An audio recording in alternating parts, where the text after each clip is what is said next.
Welcome back to episode 14 of the Hustler podcast. We have all the boys here today and Frank.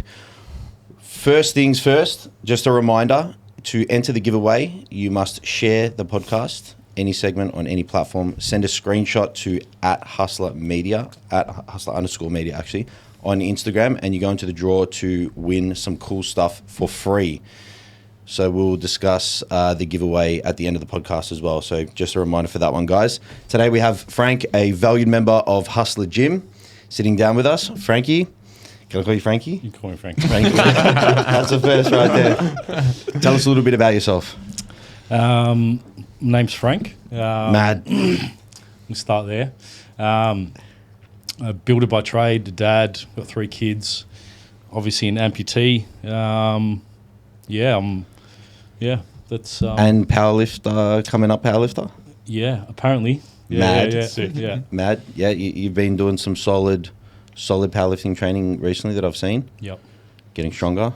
Definitely getting stronger. Squats are looking good. Deadlifts are looking good. They're looking capable. I haven't seen your bench actually. How's the bench going? Yeah, I know that's kind of in the background now. Me too. Me too. One thing at a time. We've been focusing on Me too, man. And you're a Bench Chelsea is- supporter?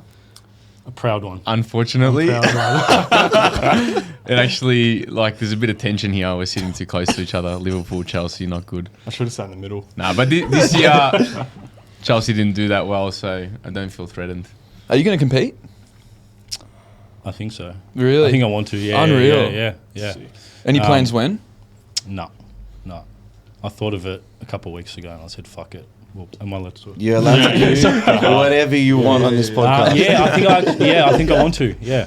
Wow. Yeah. Do That's it, a man. G-up. Yeah. Do it. Who's coaching you? Paddy. Yep. Yeah. Yeah, sick. Yeah. I engaged him probably a couple of months ago and that's been, game changer. Mm-hmm. Yeah. And I see you here most nights, training hard, getting it done. After, obviously, you're self-employed. Yep. Self-employed, busy days, I'm guessing, and you get it done every time. Yep. How does has lifting always fit in with your, I guess, work schedule? I think I'll make it work. It's so important for me. Yeah. Yeah. I've only been training for weights for probably 2-3 years. Yep. So I'm new to the game compared to you guys. But it's been a real, now it's just part of my life. I can't go 2 days without training. And before that, you were playing soccer? I haven't played soccer for a while. Yeah. Yeah. What was exercise prior to gym for you? Nothing for a long time. So I'll tell you obviously the story about my leg. I wasn't born like this. I was a soccer player from a kid, a goalkeeper. If I still, it's a bit raw even talking about it now. I was actually a really talented soccer player. When I was 18, I was playing, went in for a tackle. I remember just going in for the tackle, went in, collided, flew in the air. My leg was 90 degrees to the right, broken straight away. So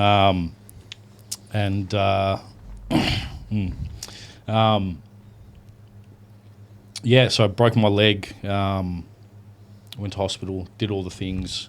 I ended up developing compartment syndrome. Leg went gangrene. Within 2 weeks, was amputated. 2 weeks after my 18th birthday. So for the it's horrific, but for the listeners and viewers, what's compartment syndrome? So compartment syndrome is a complication where the capillaries in your muscle swell, and you got about 24 hours to catch it because the blood can't go back through once they die. They didn't catch it in time. Yep. So yeah. Wild. And so obviously, that's a huge change to physical life, everything, right? Yeah. Do you want to talk about it? Yeah, no, absolutely. Yeah, it's actually funny. I've actually healed from that, but speaking about it in this setting is the emotion's still there. It's still, it never goes away. But I'm fine talking about it. Yeah. Yeah. So It's probably more nervous having all these. the gadgets there. 400 people staring at you. Just like, I'm just trying to gauge how deep I go. no, with the no, questions. we can go wherever. Yeah. We go wherever. All right. So from the point of them breaking that news to you, to like, what was the initial thought? Can I just, buddy? How old were you? 18. 18. That's It right. You was- said that. yeah, Far yeah, out. Yeah. Yeah, 2 weeks after my 18th birthday.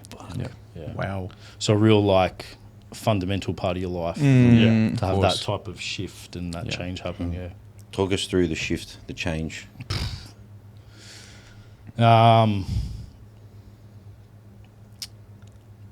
For me, playing soccer, it was more reflecting back now at 40. The physical stuff I healed pretty quickly. Like went to rehab, still had stitches in. I said, "Build me the leg. We're going." Yeah. So I was walking within a month. I was playing indoor soccer. A couple months later. Wow. Hectic. Yeah, Right, yeah, couple the- months. Yeah, Like, yeah, what? a couple of months. Wow. Yeah, You're yeah, kidding. yeah. That's the Yeah. type of dude. That's wild. Yeah, they said to me, they go, "You're going to be on painkillers the rest of your life. 6 months, you might be walking." Like I still had the stitches in, and I said, "Start building the fucking leg." So I swore No in. way. Yeah, so I said, "No, I'm not." Like yeah, So straight away you were just like, "That's not happening. I'm gonna get back on my feet absolutely. and make it happen." Yeah. So I think I was about a month. Took the crutches off, and then they start building the actual. Because you start off with just they call it like a really simple basic leg just to start walking on. And I think within a month we were building the second leg, which was all this component. This is not the one. It's That's been not the 20 original? years. No. They last about 3 years. So I was the physical stuff was easy to heal from. It's for me being a soccer player, that was all what it was. It was the loss of identity, which was the biggest thing. Yeah. You know, when you associate your identity with something for so long, and that goes like, "Fuck, who am I?" Yeah. You know? 100%. That was the biggest thing Yeah. for me. Yeah. Yeah. I mean, like, well, there's a hobby that you do and love for your whole childhood, right? Yeah. That I'm guessing maybe you had goals of like going further with soccer as Yeah. well. That's essentially torn away from you, right? Yeah. So that's big. Yeah. That's And it wasn't just like for me, I was actually like pretty talented. Like I was playing 16 Oakley Cannons, seniors, resis. I was still playing under 18s, but I was, they'll put him into In the the mix. seniors. Yeah. Yeah. Yeah, So so in for the a right goalkeeper, environments, if anyone knows soccer, goalkeeper at 16 playing seniors, second tier. It's unheard of. Yeah. Unheard of. Yeah, Even yeah. today. Yeah. But it was always, even from a kid, I was like, "What are you going to do?" I'm a soccer player. What are you talking about? Like there was no question. It was crystal clear. How long did that take for you to sort of like wrap your head around, all right, I've just lost a bunch of things that I wanted to do in my life, goals and stuff like that. How long did that take you to sort of wrap your head around and then, I guess, keep moving forwards? On some levels, you move forward straight away. But deep down, I don't think you really ever heal from it. I'll always carry that what if, right? course. Yeah. But yeah, it was probably 3 years of hell, 3 years of really dark place. Yeah. Seeing your mates getting their licenses, driving, going out clubbing, and you all learn to walk. That contrast is like, and then there's all the internal stuff like, being different, going to the beach and everyone's just, normal and you're walking around with this, that took a lot of time to actually love myself again. Yeah. It took, to be honest, it took 10, 15 years. Yeah. Yeah. Jeez. It's almost one of those things where you just think it's never going to happen to you. Yeah. And then it happens, and you kind of like, especially being that young, I assume it would have just been like, man, what do I do? Like, someone give me answers. Yeah. There's Yeah. no answers. No answers. Yeah. What were your like kind of support networks at the time? Like, who did you lean on, and kind of how did that influence how you recovered? I had a really good core group of friends, family. That's one thing they stuck by me. I remember in the hospital every day, coming to rehab, coming over. Yeah. My core group of friends, we've known, being Greek, like our parents are friends. So my 5 group of real core friends, we've known each other since we were, Beautiful. kids. Family friends. Family friends. So having that support network was massive. Yeah. You need it. Yeah. And then what did rehab look like? Like, how did that start? Like, you got back to... I left after 2 weeks. You're kidding? You left Yeah, rehab. well, I went. So it happened. The amputation happened at Monash. Went to Caulfield Rehab, which they have a really great prosthetics unit. Their wards are terrible, and I said, "Nah." Like I said, I was walking within a week. I just did it myself. Yep. Wow. Yeah, thinking back, I kind of did. Did my you rehab have- myself? Did you have phantom feeling? I haven't had much, which is good. What's that? So you get something called Super phantom interesting. pain. I have the sensation, like I can still. It's so weird. I can still feel my foot. Oh, Wow. It's like it's floating around there somewhere. Wow. You can't explain it. Yeah. But some people have phantom pain where I get it sometimes where you get this, it's like an electric shock that runs through your foot that's not there and you can't really do anything about it. But I get it like once every couple of months for like a minute or two and it goes. Wow. Some people get it and they have it like it, they might have it daily. It might come, yeah. and that's where the doctors are saying, you might have to be on painkillers for life to be for Yeah, something like that. yeah, right? yeah. Well, that's lucky. Wow. So luckily I don't have that. Yeah, yeah. Did Wow. it influence any other part of your body? Like in terms of like pain and stuff like that? Yeah, back pain because obviously the biomechanics are different. Back pain, and that's what's actually been really important in my training. The back pain, all that other stuff has actually gone away since I've been training. Beautiful. Wow. Yeah, Get because I was seeing stronger. chiros, physios.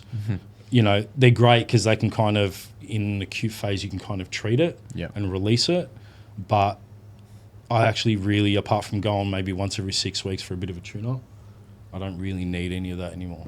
Yeah. And that was literally once I started training. It's wild. Yeah. So 3 years ago. Yeah. So you had back pain from 18 to 37. Yeah. Shit. Back pain, hip pain, yeah, all of it. Tightness, 19 years. yeah. Wow.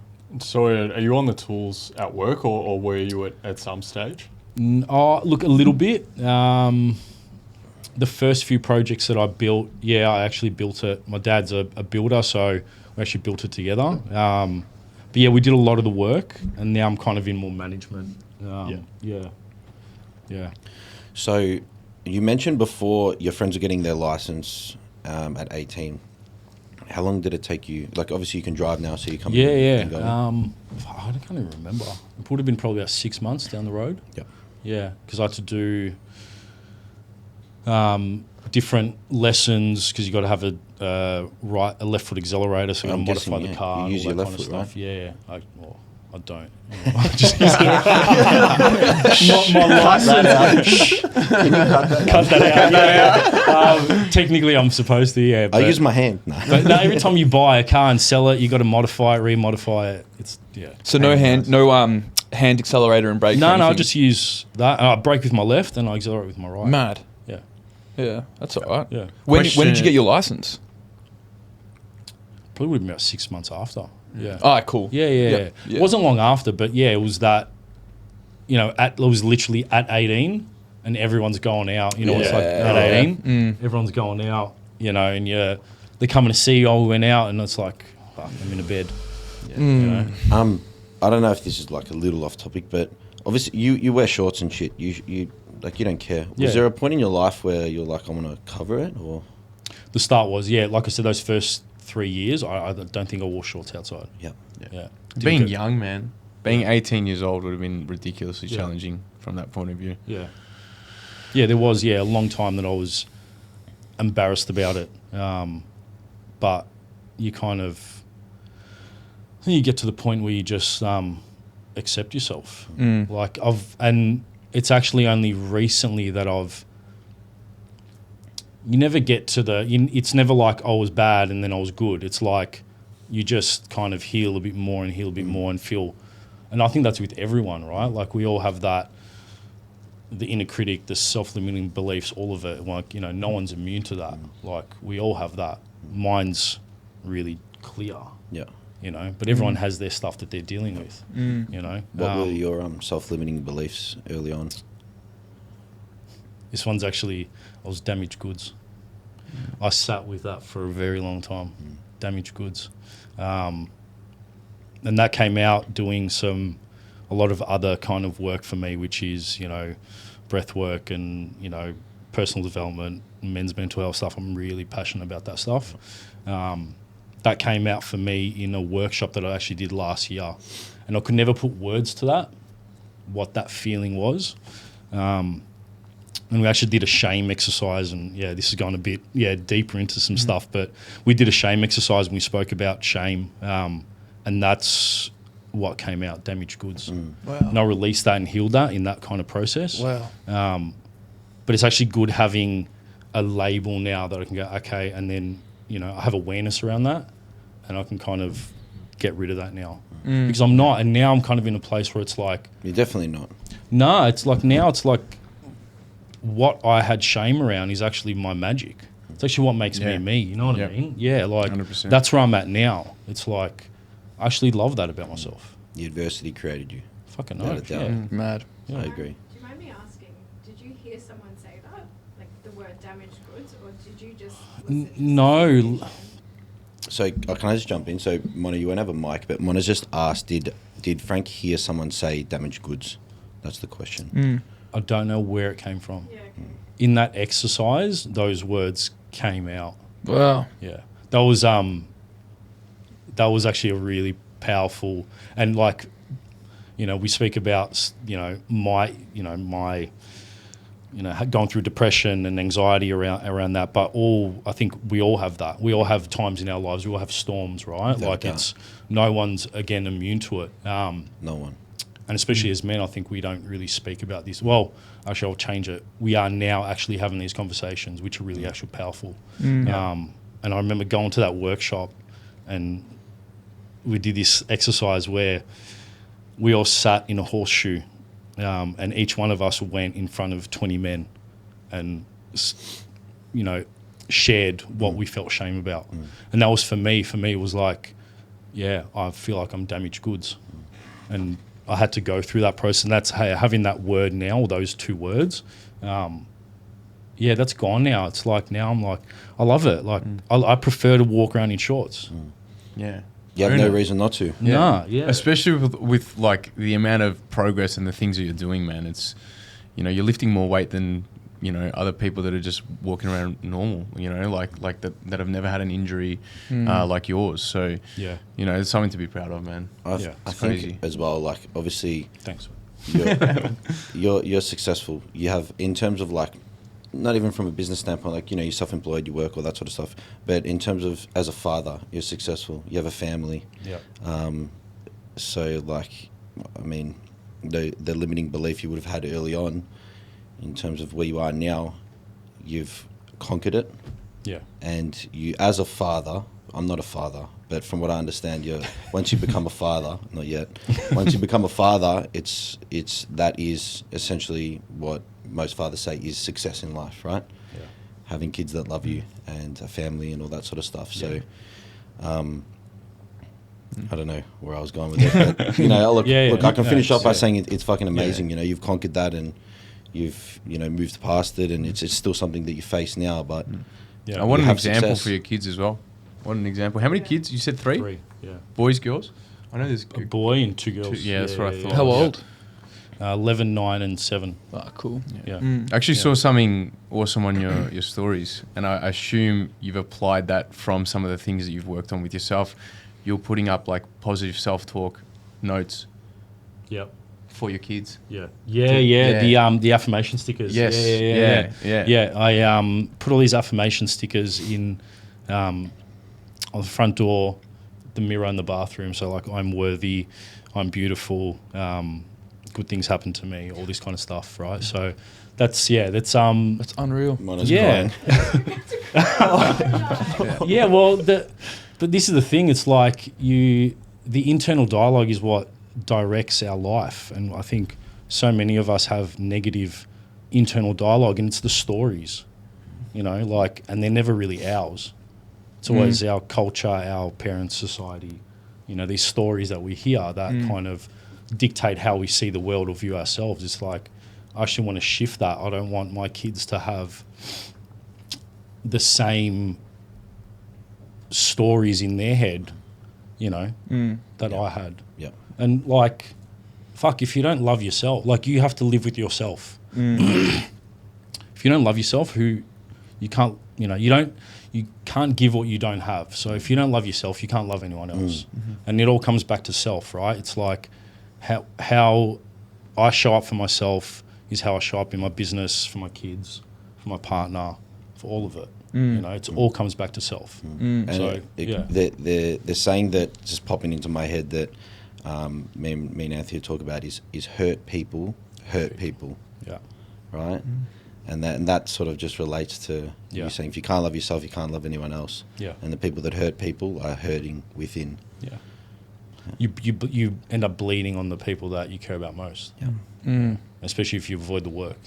Yeah. And that's why I think we have such issues with men's mental health, because we haven't felt safe to actually speak on and actually show up and actually say, you know what, like I actually need help. You know? But we're changing it. That's the amazing thing. It's like these last couple of generations don't have to feel unsafe being vulnerable like our dads did. Yeah. You know, Yeah, it was very much just put your head down and deal with it. you deal with it. Yeah. You don't tell anyone your problems. You just deal with it. Yeah. And you know, suicide's through the roof. You know, all this kind of stuff. And yeah. You've also shown an incredible like amount of resilience, which I think is a big thing. Yeah. It's also very difficult, like you said, like just turning 18, everyone's getting their license, the first time being able to drink. It feels like you've finally entered like adulthood. It's like the most exciting time of your life. And to have something like that, push through it, 2 weeks you're on your feet, Yeah. and you've built a life, a family, everything else. That's a huge like reflection of resilience, no matter what's happening around you, which is, I think, is unbelievable. Yeah, because it wouldn't have even been just, like you said, it wasn't just like one moment where you're like, oh, I'm good now. Like I can deal with all these things that I was, you know, dealing with internally. But I assume over, you know, however many years. So how old are you now? 40, just turned So, 40. so that's, do the maths, 22 years? Yeah. 22 years. So over that 22-year period, there would have been peaks and troughs of motivation and a bunch of, you know, little things that pop up and stuff like that. So it's not just, you know, just one thing that you had to deal with or one moment in time that you had to deal with it. No. It was, Yeah. know. But I've dealt with, even like that's one thing that's happened. Like from that, yeah, I built a business, lost the house, breakdown in my relationship last year. Like, you know, the storms come, you know, like it's, yeah. But yeah, I think I've always had this mentality that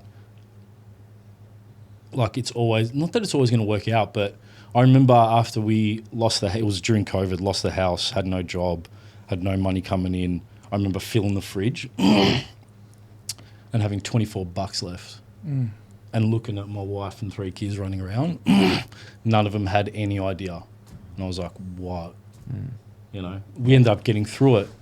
You find a way. But yeah, like I've had a few storms in my life, man. Yeah. So you vaulted that.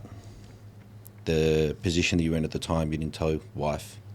No, well, she knew, but that's one really core memory that I got is like literally going shopping, filling the fridge, and then looking and having I remember that $24. But never actually going, it's over. Or like I was always like, no, I know. It's never over. Nah, it's never over because you choose You to get either back accept up. it or you don't. do you think that everything that happened with your leg has helped you in those realms? Like that resilience?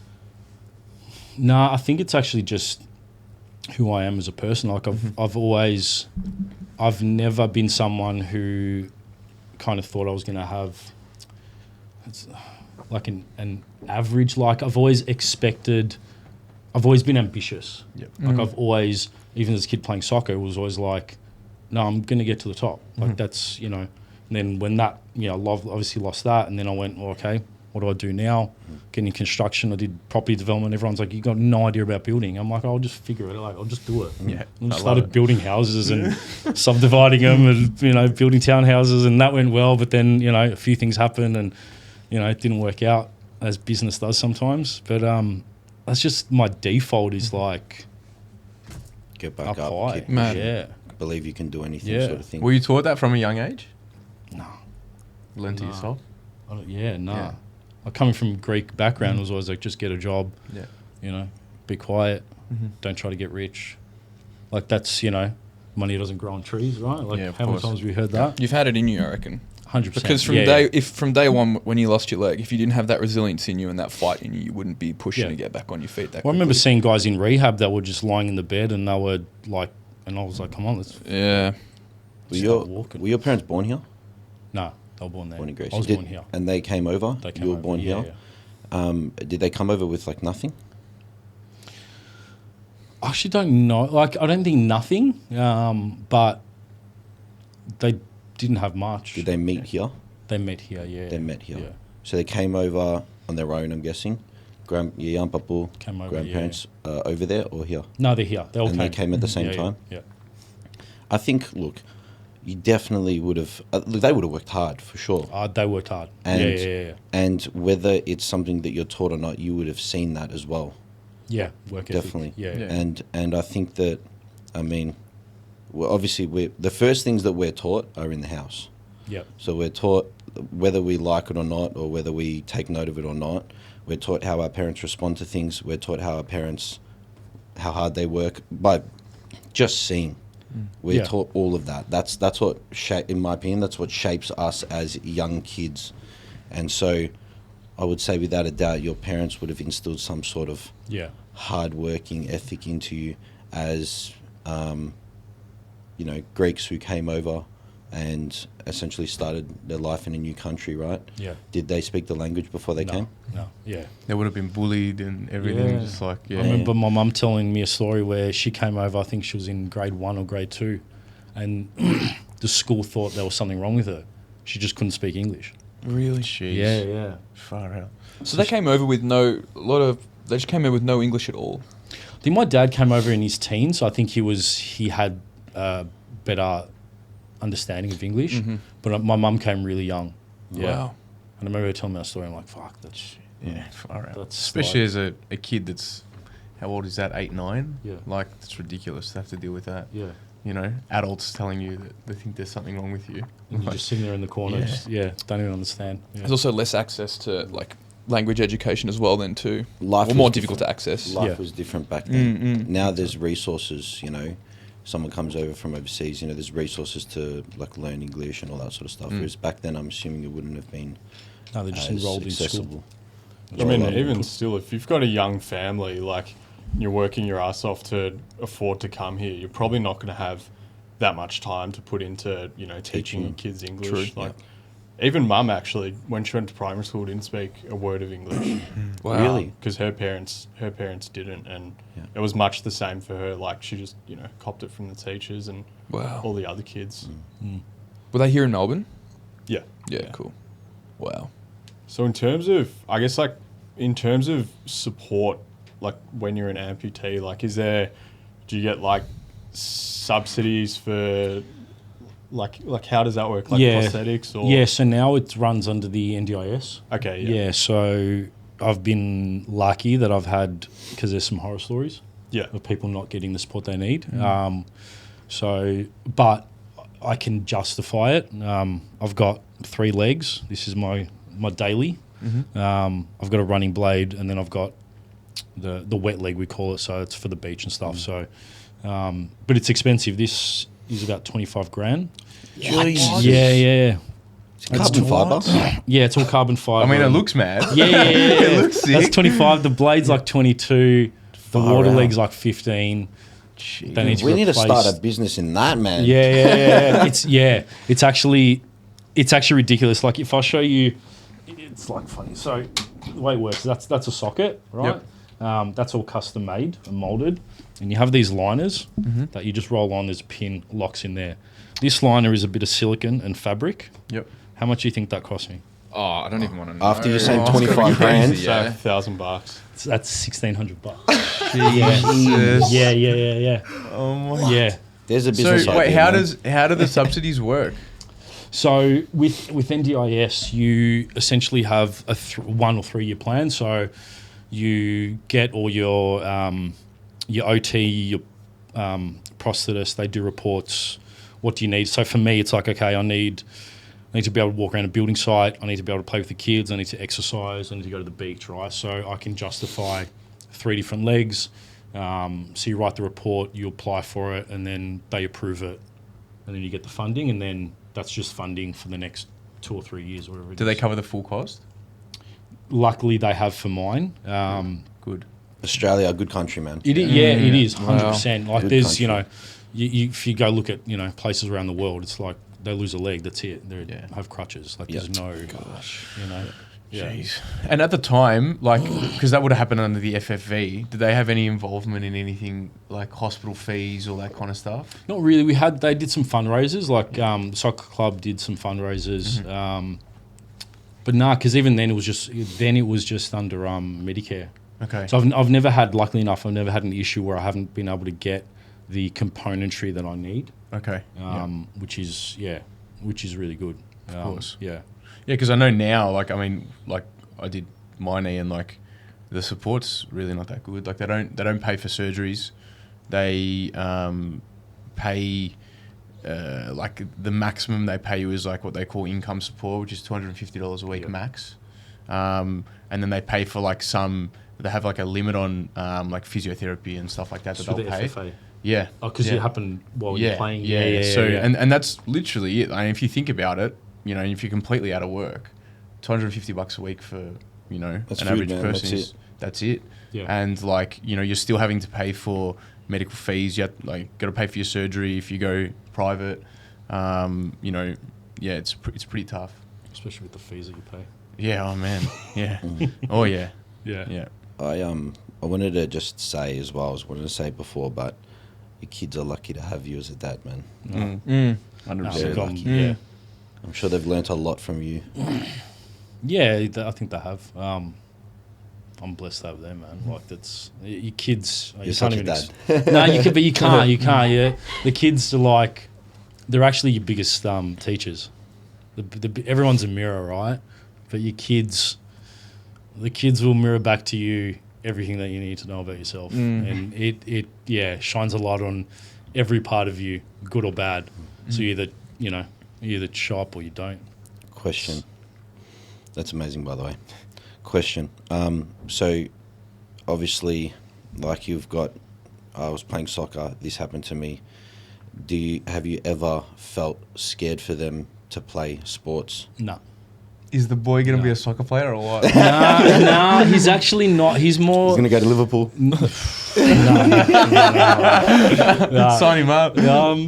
He's not. I've never been one to push him into anything he doesn't want to do. Okay. I don't think it was in him. He actually likes martial arts. He likes kickboxing. Cool. And he's actually into editing videos and. Oh, cool. Yeah. So he's on CapCut like 24/7. Oh, yeah, man. loves it. So Bring he makes him in. videos. Bring him in, yeah, man. I will. Bring him in. 100%. Bring him in. Yeah. My middle daughter's the athletic one, I would say. She's into dance and gymnastics. And then my younger daughter as well, she's into dance and gymnastics as well. So Nice. I would have loved to kind of Just leave a soccer ball in the house. We do. See what happens. No, I do. Put a set of goals up. Yeah. No, we do. Like we play and stuff, but he's just like he's like, no, I want to do kickboxing, so that's what he wants to do. And so. you'd know, like, if it's, especially with those types of sports, if it's not your passion, it's not the only thing you want to do, it's very hard to succeed. You don't want to be those dads. No chance. No chance. Those kids never end up sticking to what they're doing. I saw that firsthand. I was like, man, that's Bugger. Do you think your kids have fear playing sport after essentially hearing your story? No, I don't think so, because when I talk to him about it, I don't emphasize on that part of it. Yeah. I've consciously made sure that I didn't for that reason. Yeah. I don't want them to go, if I play sport, like associate that course. story with that outcome. Yeah. Yeah. I mean, this is a rare case, I'm guessing. Very rare. Very rare. Yeah. It's a very rare complication that I think I've heard of one happen before. There was a couple of AFL players it happened to, but they caught it in time. Okay. So you got about 24 hours to catch it.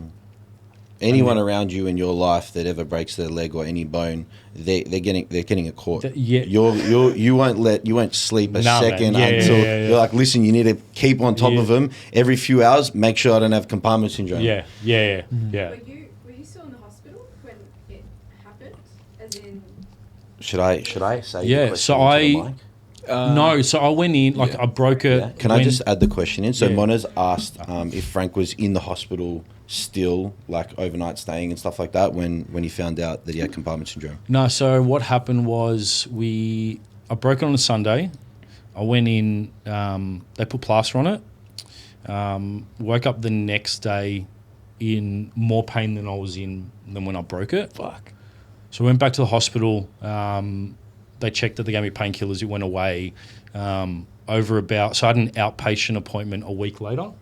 Over the week, the pain started to subside, but I really hadn't eaten anything, hadn't gone to the toilet for a week. My body was literally shutting down, but we couldn't really see much because the plaster was on there. Gotcha. No. And then I remember I went back for an outpatient appointment. It was a week later, and obviously it's a broken leg, you got it elevated. But we couldn't really see much because, I think you could see about half of the big toe, and it was up to the hip, so we couldn't really see anything. Yep. Went back for the outpatient appointment, and I was standing up for a few hours because we're in, waiting for everything. And I remember the doctor pulling, because I had a sock on it, he pulled the sock off and he looked at my foot and he just looked at me, and then he walked out of the room, and I was like, it was me and my dad, and I was like, this isn't. Comes back in with the nurse with the plaster cutter. He's like, we're taking this off now. And I was like, what's going on? Cut the plaster off, stretcher comes in, and I'm in a stretcher, they're taking me to the ultrasound. Shit. And I'm like, what? This was just a checkup. He goes, this is pretty serious. It looks like you got compartment syndrome. We're going to do an ultrasound. Did the ultrasound, and we came back to the ward, and he's like, we've got to get you in surgery now. And we're like, what's going on? He's like, if we don't fix this, he's like, you're going to lose your leg. And I was like, what? So he's saying this stuff, and they're prepping me for surgery to have it's called a fasciotomy, where they try to release the pressure. So I'm getting wheeled into the surgery, and I don't know that there's going to be a gap between doing the surgery and then making the decision. I'm just getting wheeled in here going, if we don't save it, it's getting cut off. And So I'm you like, woke up holy shit. and they'd done it. No, they hadn't. But I was going in thinking that might be an option. And I remember this. This still rocks me. I'm like, please don't cut my leg off, please. And they're putting me into surgery. Came out. They tried to. It was a couple of days of just seeing it. And I remember after a couple of days after the surgery, I had a blanket over it, so I couldn't really see much. And the doctors would come in, they'd lift it, they'd have a look, and after a couple of days, it was gone. I remember the doctor came in, he's like, I need to show you something. So he pulled it back, and my foot was that colour. Black. It was completely gangrene. He's like, we're going to surgery now. So that was it. Went in, had it amputated. Fuck. Yeah. Did you know it? Could you feel it? Well, it was dead. Like, I couldn't. No, like internally. Nah, because I was on obviously painkillers. I was on. So when they broke the news to you, what was your reaction? I think I just burst out crying. Yeah, like that was. And your parents were there? Parents were there, yeah. And I think it's actually harder. Looking back now, it's actually harder for them. It's harder. Sometimes it's harder, especially in that time. Like if I had to watch my son go through something like that, like Yeah, to kill you. Yeah, and obviously it was medical negligence. So I had like because it was undiagnosed. I should have actually died. That was that was going to be my Yeah. So that was sure. that was a 5-year. Like after all that, I'm dealing with rehab and learning to walk again and getting my life together and literally fighting the hospital for 5 years for something that shouldn't have happened. something that shouldn't have happened. Yeah. Did you win? Yeah, we won. Good. Yeah, of course we won. Yeah. Yeah. Great. Cost a lot of money. You don't lose. You know who won? The lawyers won the most. Yeah. Always We won that, but we got compensation. I put that, I use that to fund a business. But even the prosthetics, like, it probably cost me, if I rounded up for a year, it probably cost me about 60, 70K a year to literally stay out of a wheelchair. So you times that over 20 years. The compensation doesn't, and what they do is they use what's called a multiplier. So if they work out what your medical costs are going to be over, your lifetime, they say, well, if we put that in your bank account at X amount interest, it's actually going to be more. So they use a multiplier to bring it Wow. back. Jeez. Yeah, so it's actually not what it is. You know what I mean? Yeah, so yeah. What? Oh, okay. Wow. Yeah. They always win in some way, Yeah, don't they? Yeah. Shifty. But yeah, that was kind of it. Was like a series of unfortunate events. That's what just one after the other. When I look back and I'm like, yeah, it's I think I saw a compartment syndrome in high school. A mate was playing lacrosse, but I think it was only from a corky. you can get them from He things like that. got it yeah. in his femur, and I remember when they saved his leg. Yeah. But when he finally came back to school with the photo of when they'd opened him up to try and release the pressure, Yeah. I'd never seen anything like Yeah. that in my life. Yeah. His leg was massive, Yeah. and they had him open from his hip to his Yeah. to They his put knee. that cage. They have the cage around. Yeah. Yeah. It's Yeah. crazy. Wild.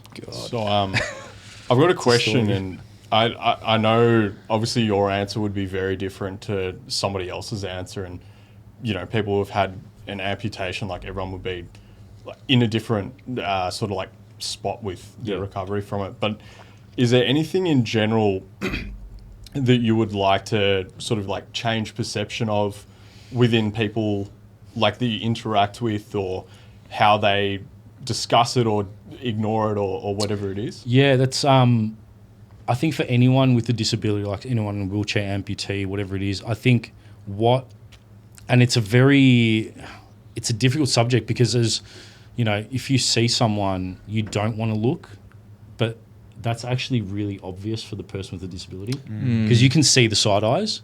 Like I actually love kids because they just walk up to you and they're just like, and they ask you. And then the parent's like, shh, don't say it. It's like, no, that's actually more uncomfortable. Wow. Yeah. Right? So I think I don't speak for everyone, but I'll probably speak for most. It's like, and again, you don't want to be treated different. So it's like come up, ask the question. Most people, you'll be able to kind of gauge where they're at in their sharing. But like if you see someone that's walking around in shorts as an amputee, they're clearly not, they're not hiding it.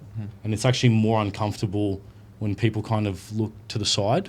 Yeah. Because you can see that. Like energy doesn't lie, right? Like you can kind of gauge that. So yeah, I think people are more open to actually having the conversation because it actually helps your own healing. When you can tell your story and, because then someone goes, oh, I actually had a mate who, the same thing happened to, or, that nearly happened to me, or, whatever. Yeah. I think actually most people would be open to having the conversation. Yeah. Do you remember the first time we met? Down here. I was showing you around the gym and like doing like my sales gym You walkthrough. did his thing. Yeah.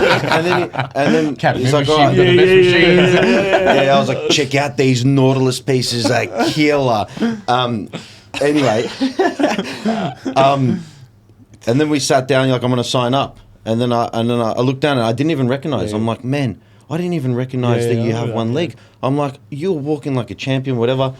Anyway, I was like thinking to myself after, I'm like, was I like too straightforward about it or whatever? And obviously the answer is no. Yeah. No, because you can tell, like, you actually didn't even notice. I did not You notice. actually did not notice. I didn't Yeah, until we sat down, yeah. and then I'm like, It was in his oh, sales. got a prosthetic leg? Yeah. I remember after we sat down at the front. I was still thinking about the Nautilus pieces. Yeah. It's got adjustable this. That's so good. Yeah. Yeah, you didn't even notice, yeah. I would But have done most it. people don't. If I don't have shorts on, 9 times out of 10. Were you wearing shorts? I was wearing shorts, yeah. Yeah.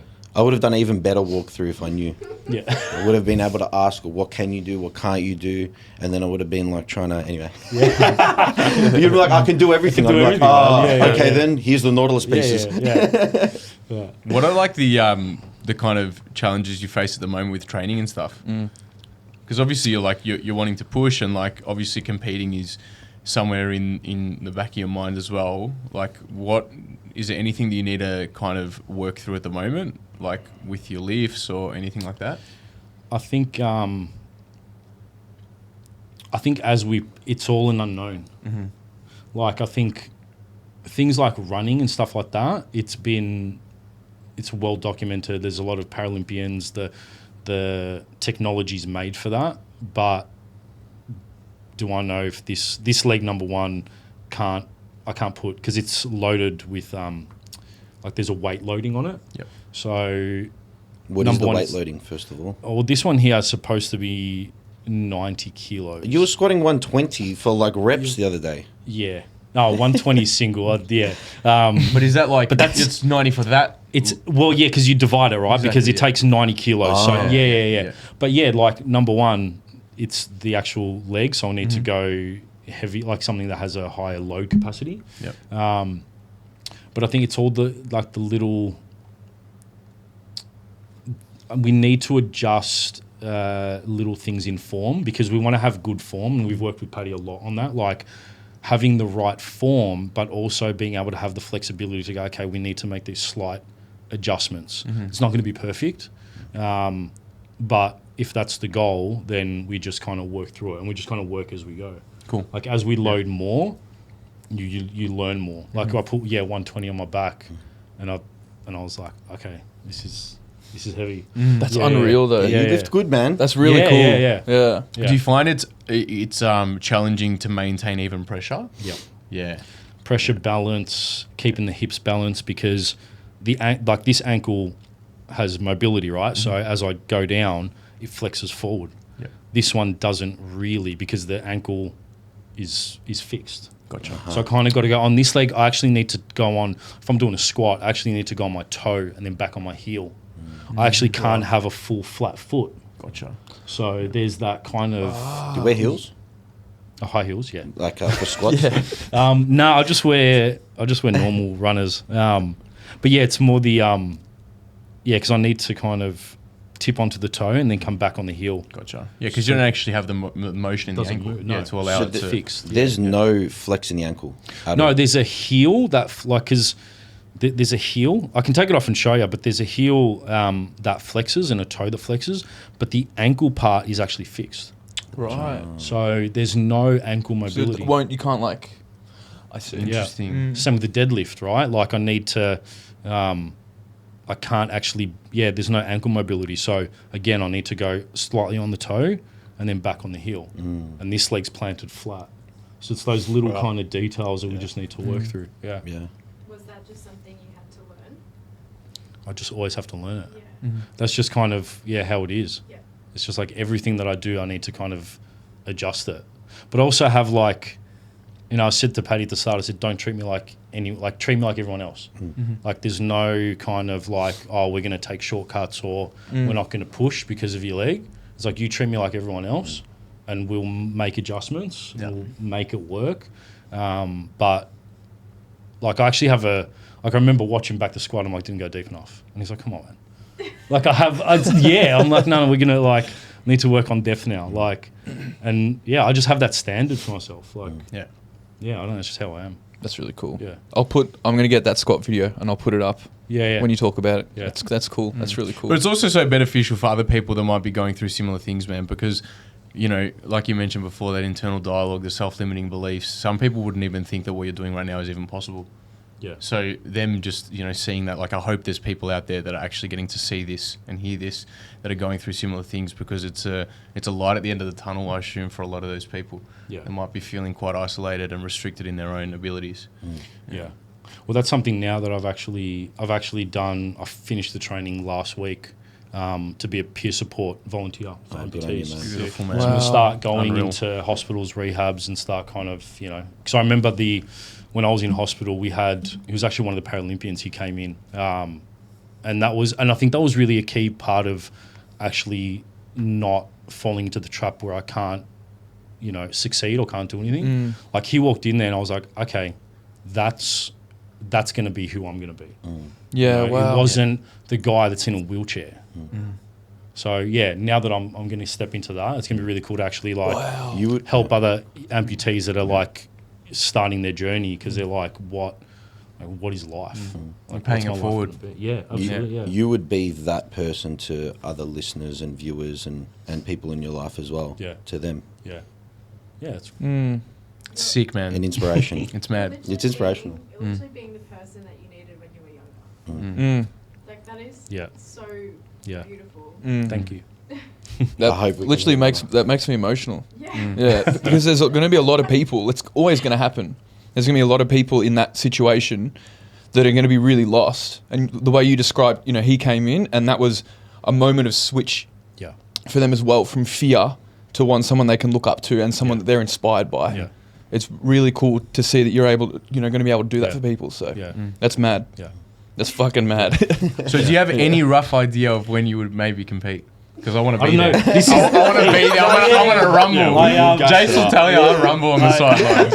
I don't powerlift, but I'll rumble. This is actually the first time I've said it out in the open. Ah, beautiful. Can't but- turn back now. Yeah, I can't take it back now. Yeah. That's the best part. yeah. You've locked it in. You're about to lock it in. Yeah. But you know, why not? Like I had my goals for the year was 100 squat, 125 deadlift, and I think 100 for the bench. And I think the bench is actually going to be the last one to hit. But within like 8 upper body weeks, it was yeah. And I've got no excuses for that. That's just I can't make excuses. on Leg that. drive. Yeah. Leg drive makes it hard. Yeah.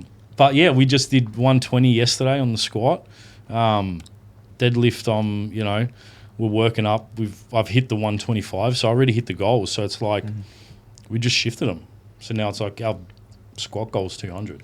Not this year. Yeah. That's what I want to do. That's unreal. Yeah. That'll be sick. Yeah. Yeah. So Well, when you compete, man, we'll all be Hold there. on. No, he's got to say it. Oh yeah. I don't It know. sounds like you've got a date in. No, actually don't. No, actually Oh. don't. No, that's just like someone said it to me. I can't remember who we were talking in the gym. And he's like, "Have you ever thought of competing?" And I'm like, "No." Now. Yeah. And I was like, "Okay, now, yeah." So it's it'll happen. I don't know when. Planted the seed. Yeah. And I went, "Yeah, cool. That sounds like a good idea." That's going to be unreal. Yeah. I can't wait. I'll be there. Yeah. Well, do you reckon you'll have to put some more kilos on the leg or I think we're gonna be applying for a powerlifting? powerlifting leg. Mad. Yeah. Does the ankle move on that one? No, it's just loaded because then it'll be 290 on it, 200. Yeah. Like if we go for that. So Is there a reason why the ankle doesn't move? I don't know. It's just how it is. I can show you. Do you want me to show you? No, I'll take my shoe off. Yeah. I can I sort guess of- if it drops, like if you've got the ankle moving up and down, you might trip when you're walking. There are. Sorry, there are. You probably sing there's too much. Yeah, there's actually prosthetics feet because the componentry is broken down to like the foot, the actual the base of it, and then the socket. So there's actually feet that move. They're like robotic, but they're really low loading. So they're more for older people that have issues walking upstairs. So you get that kind of, the movement in the ankle. But they're a really low impact kind of walking around the house. Yeah. And they're heavier. But these ones work fine. You just got to make the adjustments. Is it comfortable? Look, it is. I'm used to it now. You have the main thing is the socket fit. Let's come off. Put that back on. The socket fit's the most important part. Is that the carbon fiber part? It's all carbon fiber. So socket's carbon fiber. The foot is. Yeah. I've got a cover on it, so you can't really see a huge amount of it. And it's molded to you as well. That's molded. Yeah, they Yeah. make a cast and they mold it. The rest of the componentry is like off the shelf stuff, and you kind of build it together. But yeah, you get like the socket's most important. So the tolerances are like a millimeter. So you get fluctuations when the weather changes, how active you've been in the volume of the kind of the edema that's left in there. So in winter, it kind of swells a bit. So then you get pressure points. You got to make adjustments. Like I think on Monday, I had like rubbing on the side. I had to take it off and couldn't wear it for like 4 or 5 hours. What was that from? It was just from the fluctuation in the residual limb. It kind of, there was a pressure point that rubbed. And again, the tolerances are like a mil and a half. When you were training? Yeah. No, I think it was, I can't even remember. It just happens. Yeah, so they're the things you kind of got to, when we talk about comfort, it's like the socket fit is really important. Do you feel it get tighter like when your leg gets pumped? And your quads get Yes. No, it actually, the more I work, the more fluid leaves it. Yeah. Yeah. 100%. Yeah. So it actually, if I don't wear it for 3 days, I probably wouldn't be able to get it on because it would swell because you don't have the foot pumping the fluid back up because that's kind of like how it works, right? Of course. The fluid just goes down but can't get pumped back up. Yeah. So it kind of swells. Yeah. Wow. But it just changes, fluctuates, and you put an extra, if it's too loose, you put a sock on. Put 2 on. Another $1,600 sock. Yeah. Yeah. Yeah, pretty much. Yeah. Pretty impressive socks. I'll tell you that. Do you at least get to design it? Yeah, well, this is a cover. So the next one I'm going to get. Blue and white. They've got an Iron Man one. Yeah, they've got an Iron Man one. So I'm going to get this one. That's mad. Yeah. So I'm going to get an Iron That's Man mad. one. You can get like I like the carbon fiber look and I like that. But yeah, they got so many different. And if Chelsea win a title, you can get a Chelsea. You've Chelsea. won one, don't worry. That's Yeah. mad. The shirt you're wearing, Yes. supplies on Supplies site. on site. What's the go? What's been happening? A lot's been happening. So this is something that's been in development for 3 years. It's an app that me and one of my best mates and co-founder founded. It's an app that connects construction tradespeople to suppliers and local drivers. It essentially alleviates tradespeople having to leave site, go to the hardware store, pick something up, come back to site. You just open the app, find your supplier, order what you need, delivered on site within an hour. Yeah. Beautiful. So it's been in dev for 3 years from concept to actually getting something, an MVP to market. It's been a long journey. It's been, 2 builders trying to build an app. Yeah. We can build houses. Building an app's a whole different story. But yeah, so we just launched. We've gone soft launch. We're in the market. We've got a few kind of few suppliers, a few drivers, and a few tradespeople that we know that are all kind of testing it. We think it would have big impact for the industry because it's an industry that I'm obviously passionate about. It's an industry that's in crisis. We've heard it. Builders go bust, on a weekly basis. It's highly competitive. It's difficult. And our vision for it, we kind of worked on, vision statements, and ours is really simple to make it better. So we just want to make it better. We want to make it better for the industry. We want to make it better for small suppliers competing with the big boys. We want to make it better for gig economy drivers who are not getting paid anywhere near enough that they should. Yeah. So we kind of, with that vision, we've kind of made it better for all three, which is generally surprising in business. There's generally someone that needs to, it's sometimes the consensus that someone needs to lose out, but we've kind of created this little ecosystem that everyone actually, it's better for everyone. Wow. So yeah, it's really cool. How do people connect? Like if there's any kind of tradespeople out there that wanted to connect from now? Yeah, so it's called Supplies on Site. Yep. We're on the App Store, Instagram. That's mad, dude. Obviously through the website. Just jump on, make an account and stuff. And Yeah, make an account. It takes a couple of minutes. You can use your Apple or your Google profiles, create the app, and wherever you are, it's location based. So something with construction is it's very transient. So 1 week you might be in Broadmeadows, the next day you're in Brighton. You don't actually know what suppliers are around you. So you just open the app, it'll come up with location-based suppliers, you find what you want. Where do the drivers come from? So we use the gig economy. So they're all gig economy drivers. Yep.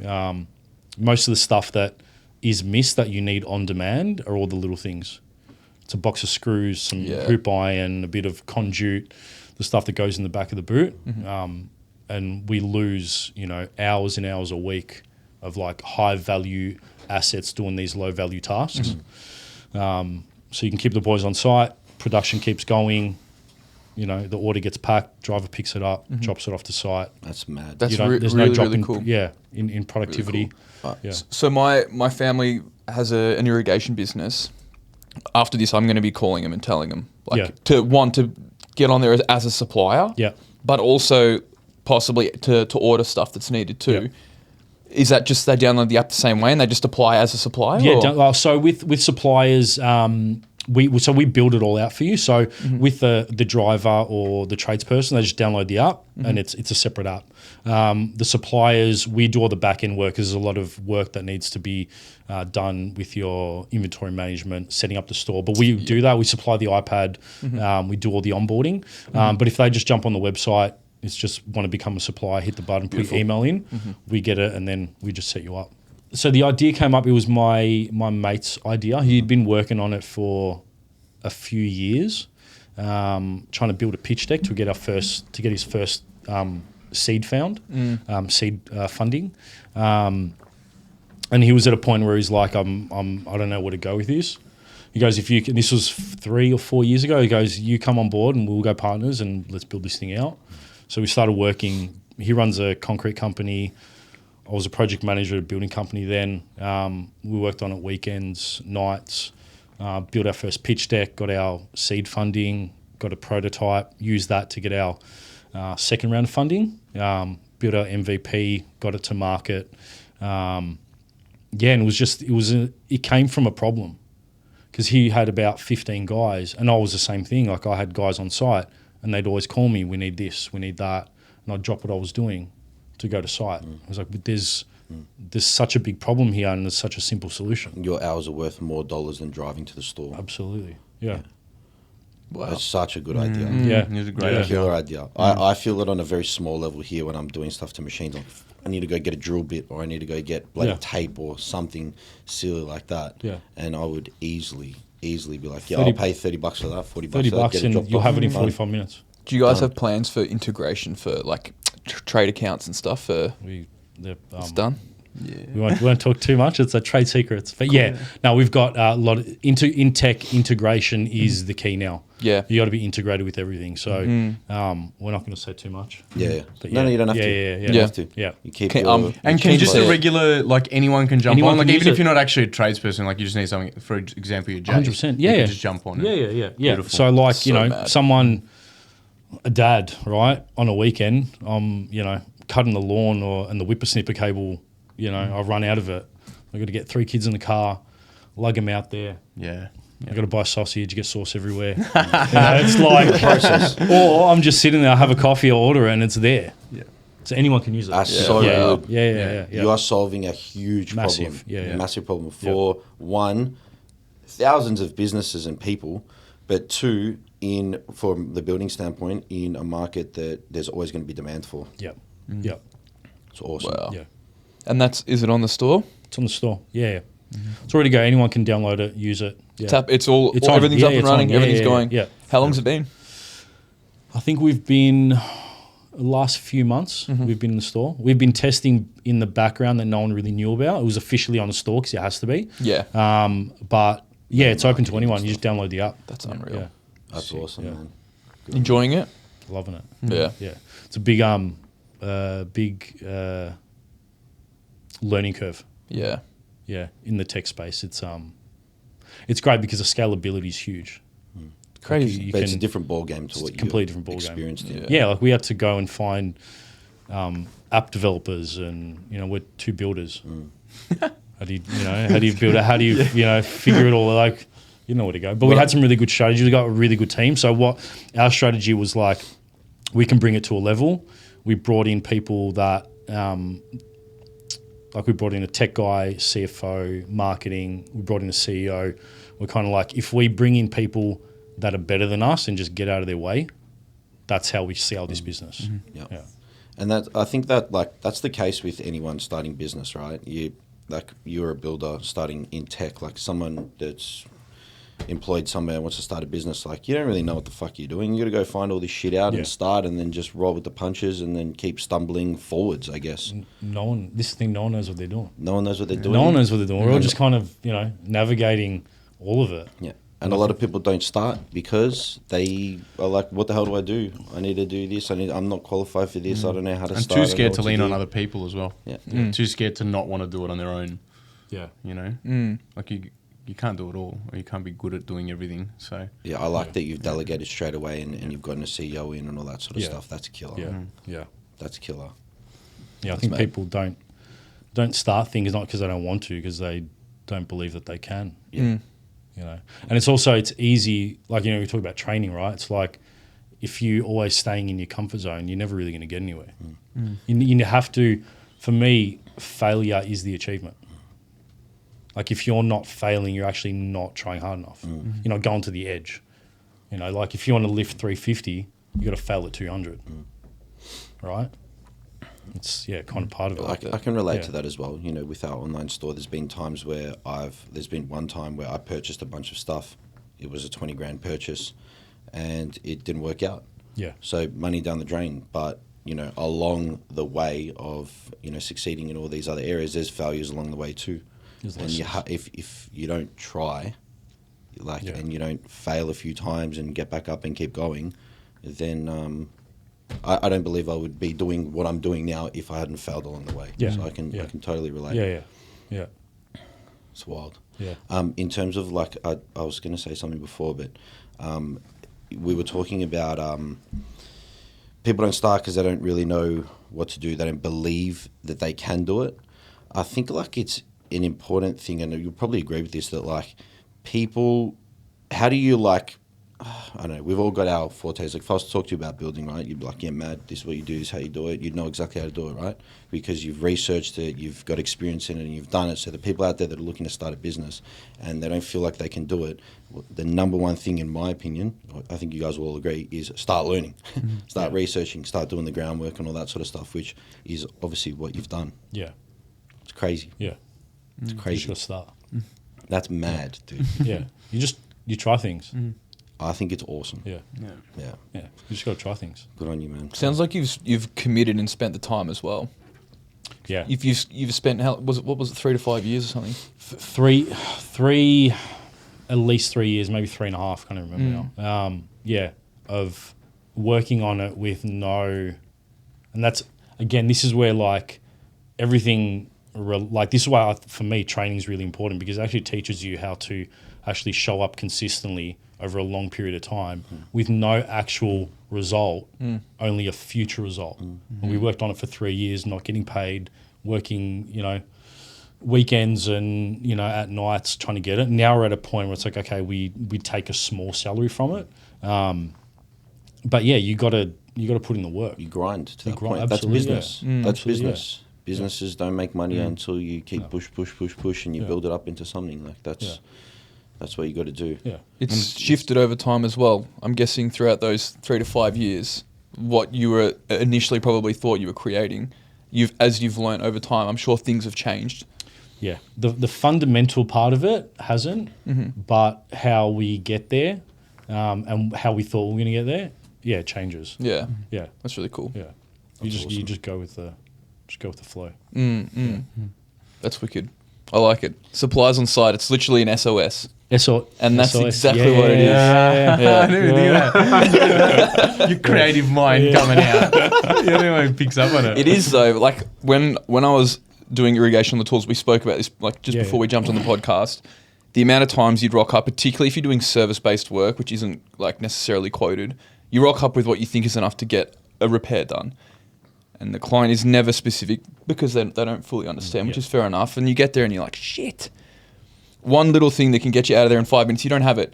And you think, okay, it's only 10 minutes back to the shop. And then it's tell the client, drive 10 minutes to the shop, chat to them for 5, find your part, then drive back. You lose 30, 40 minutes of momentum and time. And to do something like that. That's on a good day.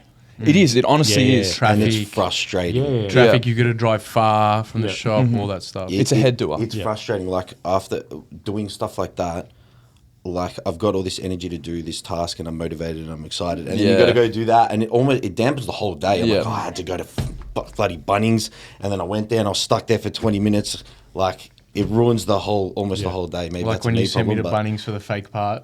What did I send you to Bunnings for? We were doing the gym build, and this guy sent me to Bunnings, and he goes, "Go find this part, a specific part." I spoke to this guy called. You were there for something else, Mark though, or weren't you? something. No.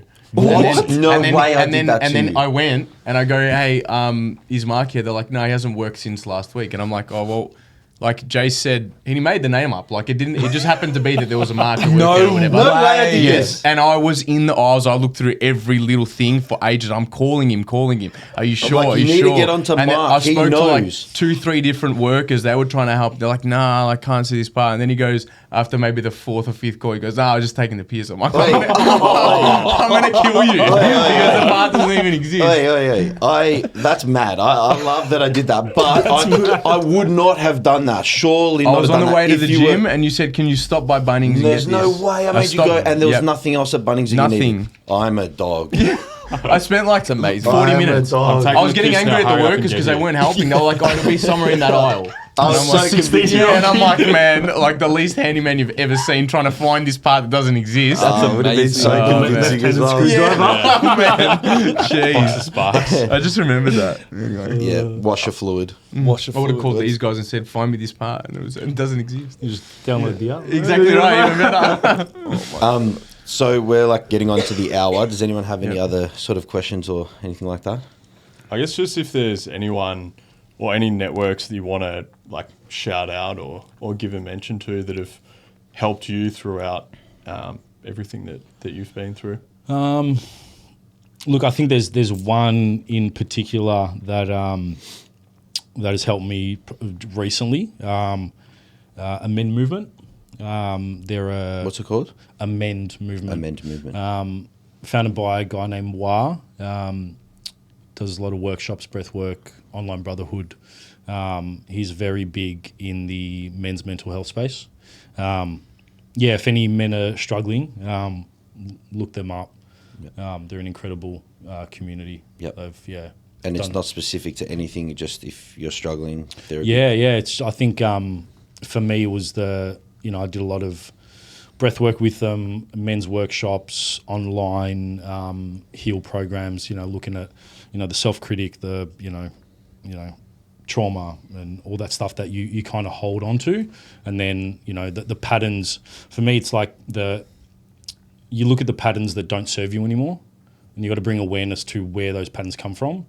And once you do that, you can kind of dissolve them and then kind of grow, right? Like that's.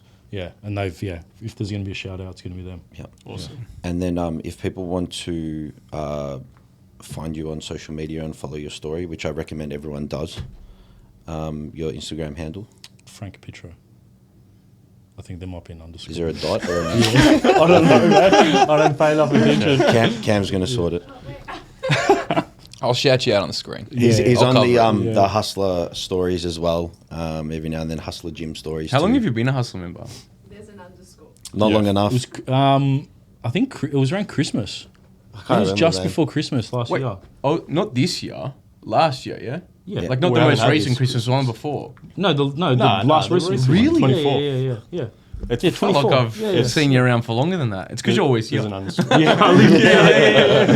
We'll set up a bed for you. Yeah. Don't worry. No. I think it was actually Christmas Eve. I came in. It was Mad. yeah. And then I haven't left. That's I mad. said to Jason, like, if you ever close this place, it's gonna be a riot. Like, no, seriously. Like, there's no other gym. Like, Thank there you, isn't. Like, you can't. Thank you. It's very clear what you guys have tried to build, and you build it. That's cool. Thank you, man. And thank you for supporting us as well. Yeah. And being a part of it all. And Yeah, it's all been that. good. you, So it's FRANK_PITRO. yeah, get Yeah. around it.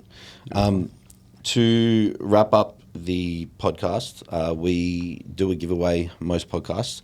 As I mentioned at the start of the giveaway, you can enter the giveaway by sharing this podcast. Why are you laughing? I can't, my words aren't coming out properly. By screenshotting and sharing this podcast on any platform that you wish. Take a screenshot of your share of your proof of sharing it, send it to Lockie at hustler_media. And someone's going to be doing individualized program for free to one of the winners, who we will draw out of a hat or a small white mug on our next podcast. So get amongst it. This has been an amazing podcast, and from all four of us, I speak for all of us, we really appreciate you coming on and being vulnerable and being honest and sharing this hour for the viewers and for everyone as well. I think like it's been amazing for me to even hear as well. Yeah. You're an inspiration, and we appreciate your time and you as a member and a person and everything, man. So thank you very much. It's been fun. Guys, thank you for watching. Thank you for viewing. And we'll see you guys next time. Beautiful. Thanks, guys. Yeah. See you later.